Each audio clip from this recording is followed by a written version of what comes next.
Our 11 Investigates team has been investigating Toledo's demolition program for 3 months. Dozens of homeowners claim their homes have been collateral damage and the city refused to compensate them. But some claims have been paid. Our team examined thousands of Toledo financial records and it led to a little-known trust fund. Lead investigator Brian Duggar has the story. 4 homeowners, 4 demolition damage claims. One was paid, the others weren't. So we followed the money. And it led us to a little-known city fund, the Nuisance Abatement Trust Fund.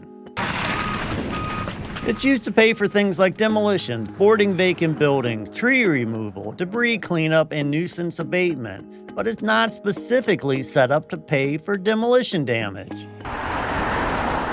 But it was used in July to pay for damage to a central Toledo home, $11,452.38. We reviewed 4 years of the city's financial ledgers. This is the only posted transaction we found explicitly identified as demolition damage.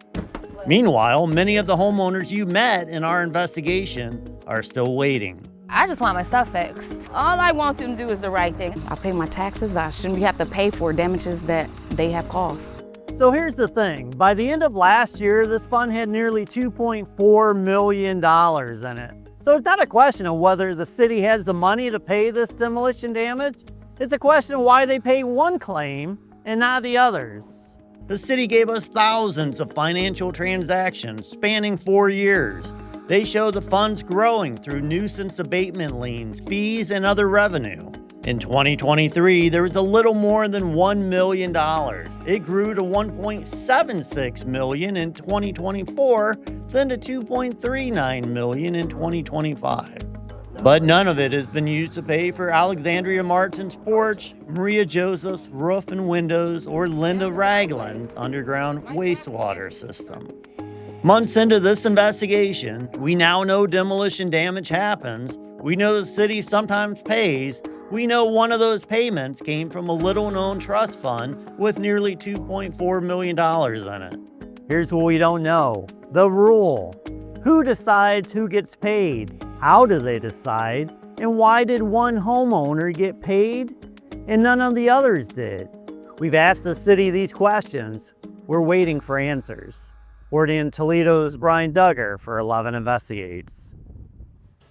So Brian is here with us now. Brian, months of reporting, you've reviewed a lot of records. What surprised you the most about all this? A lot. It surprised me, first of all, that these houses were being damaged to the extent that they are. Yeah. And it's about 25% of all demolitions result in some sort of collateral damage, which seemed pretty high to me. But what has really surprised me is the inconsistency in when the city pays these claims. Sometimes they fix fences, sometimes they don't.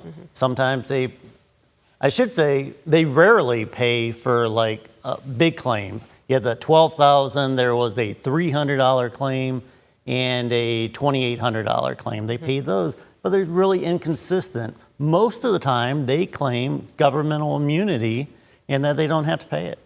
Wow. And these folks are saying, I'm a taxpayer and I pay my taxes. I do everything right. Yeah. And you did this to my home. So in that case of immunity, why did it pay that Fulton Street homeowner, that one that did get paid?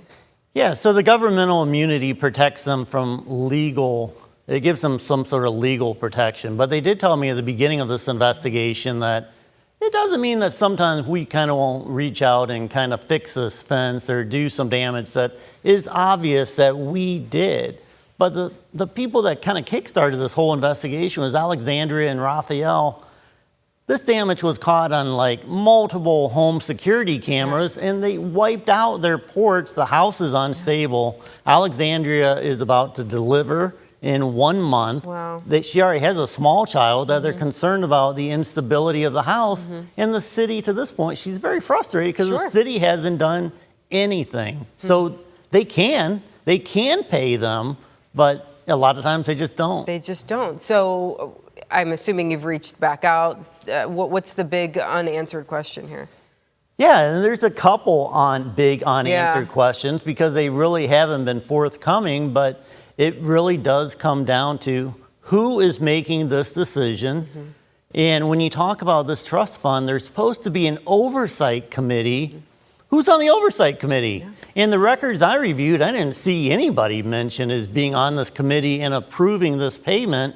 So why is this happening for one person? Why are they getting a check and some people just aren't? And money's going into the account. Money's going into the fund. And that was something I don't think very few people knew about this account. I certainly didn't. It was created back in like 2002, 2004, and 2.4 million. It's about 3 million at this point, I think. Wow. All right. Well, I know you'll keep on it. Absolutely. Keep asking the questions, fighting the good fight, Brian. Thank you.